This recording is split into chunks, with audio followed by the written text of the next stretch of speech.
Selamat malam semuanya. Kembali lagi di channel podcast Para Horor Indonesia. Channel podcast yang bercerita tentang kejadian-kejadian horor atau mistis yang terjadi di sekitar kita. Sebelumnya saya ucapkan semoga teman-teman semua dalam keadaan sehat dan selalu menjaga hidup bersih, agar kita semua sama-sama terhindar dari COVID-19 ini. Juga nggak lupa tetap stay at home ya, agar penyebaran COVID-19 ini dapat segera teratasi, lebih mudah teratasi, dan kita semua kembali dapat beraktivitas seperti sebelumnya. Oke, kita masuk ke ceritanya ya. Cerita yang berjudul Panggung Luar Kota. Cerita ini dikirim oleh temen gue yang berprofesi sebagai penyanyi kafe. Jadi selamat mendengarkan. Cerita ini terjadi sekitar tahun 2000-an, dimana teman saya, kita sebut aja Mbak R ya. Mbak R saat itu tergabung dalam sebuah grup musik yang mengisi acara di Cafe to Cafe. Dan rata-rata grup musik Cafe to Cafe yang dinaungi oleh Mbak R ini selalu manggungnya tuh di luar kota. Kebetulan kota yang akan dituju oleh Mbak R dan grupnya ini adalah kota J. Kita sebut aja kota J ya, yaitu salah satu kota atau daerah di Indonesia yang memang terbilang masih sepi dan belum terlalu berkembang. Oke, singkat cerita, sampailah Mbak R dan grupnya di kota J tersebut. Nggak ada yang beda dari kota-kota sebelumnya.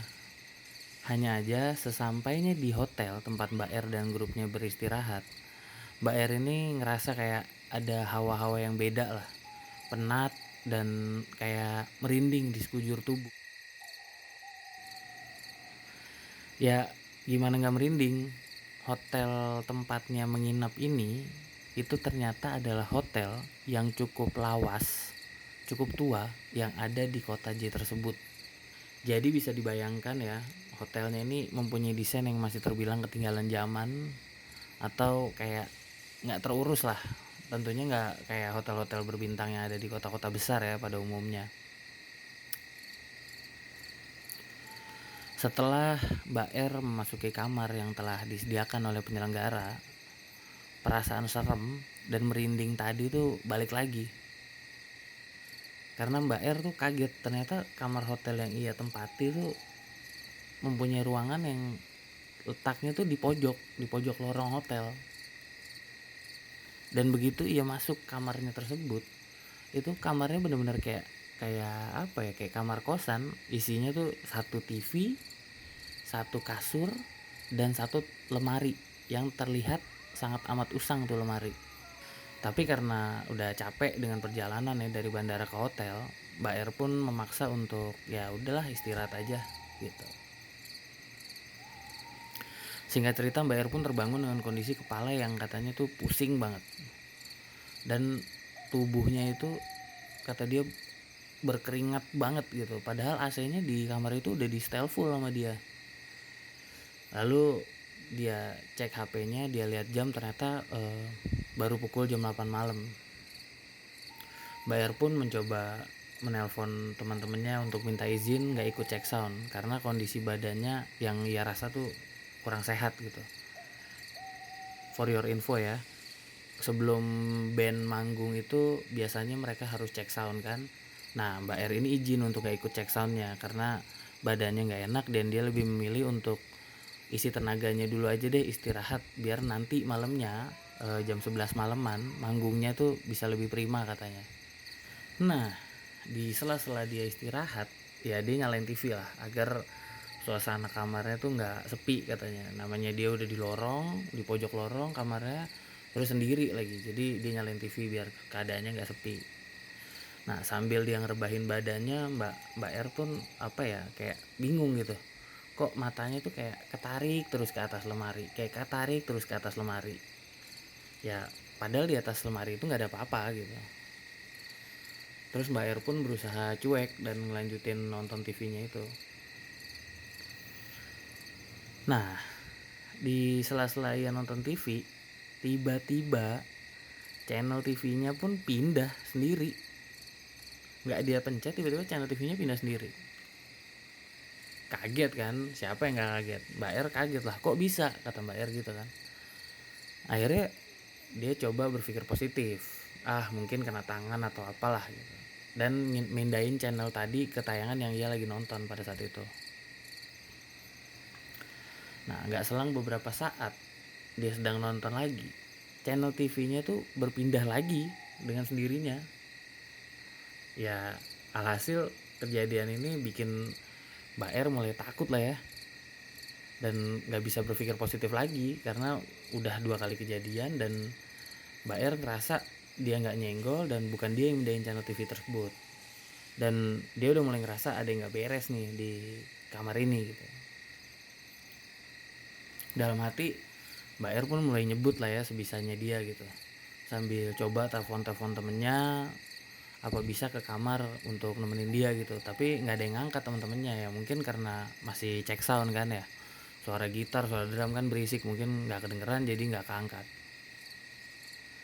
Nah, lagi dalam keadaan panik nelfon-nelfonin temennya, tiba-tiba TV-nya pun mati sendiri. Tambah takut lah, lu semua lagi pada nonton TV, tiba-tiba udah keganti-ganti channelnya sendiri, tiba-tiba lu lagi takut, panik, mati TV-nya sendiri.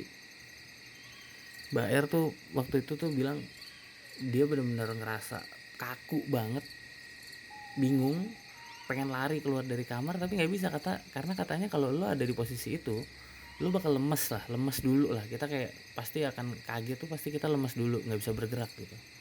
Nah, belum selesai dia ketakutan karena TV yang mati sendiri itu, tiba-tiba, aduh merinding gue, tiba-tiba Mbak R denger seperti ada yang tertawa kecil di belakang dia, tepat di belakang dia. Dan Mbak R bisa pastikan kalau itu suaranya tuh suara perempuan yang sering ia denger di tayangan-tayangan TV horor yang pernah ia tonton. Cuman ya suaranya katanya agak lirih dan nadanya agak tinggi dan agak terputus-putus suara ketawanya. Ya kalian bayangin sendiri lah ya. Sontak Mbak R pun kali ini mematung, gak bisa bergerak, cuman matanya aja yang celingak-celinguk ngelihat ke setiap sisi kamar tersebut gitu. Ya walaupun takut pasti lu ngerasa bingung kan, celingak-celinguk kok ada suara ketawa gitu kan. Dan nggak sampai di situ aja, saat Mbak R lagi takut-takutnya kan celingak-celinguk tadi ya, dia sekilas ngelihat pandangan ke arah TV yang lagi mati tersebut. Kan kalau TV mati ini kan layarnya gelap dan lu bisa ngelihat pantulannya dong di belakang, entah lu berdiri atau ada apa, lu bisa ngelihat kan. Mbak R nggak sengaja ngelihat ke TV tersebut, dan apa coba, dari pantulan TV yang mati tersebut Mbak R melihat kalau di atas lemari yang tepat berada di belakang Mbak R ada sosok wanita yang sedang duduk menggendong bayinya dan mengarahkan tatapan kosong sambil senyum yang lebar banget ke arah Mbak R. Aduh, spontan Mbak R berteriak kan, sosok yang muncul di belakangnya itu kata dia lagi gendong sambil senyum ngelihat ke arah dia, dan udah gitu kakinya tuh kayak digoyang-goyang gitu duduk di atas lemari. Dan kalian pasti tahu kan, lo semua tahu makhluk apa ini ya, yang biasa kita sebut Mbak Kun lah ya. Sontak Mbak R teriak, terus dia bingung, nggak bisa bergerak, lemas, sampai akhirnya pada saat dia teriak itu sosok yang di belakang dia pun tertawa makin kencang, lalu tiba-tiba ngilang masuk ke dalam kamar mandi yang ada di kamar tersebut. Ya dengan kondisi itu Mbak R pun akhirnya gelap dan gak sadarin diri, langsung pingsan lah. Oh gila sih ini, gue setiap nginget cerita ini tuh merinding sendiri gitu ya. Bayangin lo di hotel luar kota dan lo sendiri gitu. Singkat cerita, Mbak R ditemukan tergeletak di kamarnya oleh teman-teman grup musiknya ya setelah cek sound gitu. Mereka pun bingung membangunkan Mbak R, sampai akhirnya ya Mbak R terbangun dan langsung nangis sejadi-jadinya. Dia teriak-teriak minta pindah kamar dan gak mau tidur sendiri di kamar tersebut. Kenapa Mbak R tidur sendiri? Karena for your info lagi, Mbak R ini penyanyi cewek satu-satunya di grup musik tersebut. Jadi biasanya kalau penyanyi cewek akan dapat kamar sendiri. Jadi segitu dulu ceritanya. Semoga teman-teman menikmati cerita ini dan dijauhkan dari hal-hal horor kayak gini ya. Karena menurut gua kita adalah makhluk ciptaannya yang paling sempurna. Oh iya, kalau ada teman-teman yang mau ngirimin cerita lewat email atau DM dalam bentuk tulisan maupun voice note, bisa kirim ke email kita di parahororindonesia@gmail.com dan IG kita di parahoror. Nanti gue akan coba bacain cerita-ceritanya biar podcast Para Horor Indonesia ini bisa terus mengudara dan selalu bisa jadi tambahan cerita-cerita horor teman-teman yang selalu haus untuk mendengarkan. Jadi jangan lupa juga tolong diklik tombol like-nya, subscribe, dan tolong kasih komentar juga biar gue tahu apa yang harus gue perbaiki dan bisa jadi penyemangat gue juga ke depannya untuk mengupload cerita-cerita yang lebih horor lagi.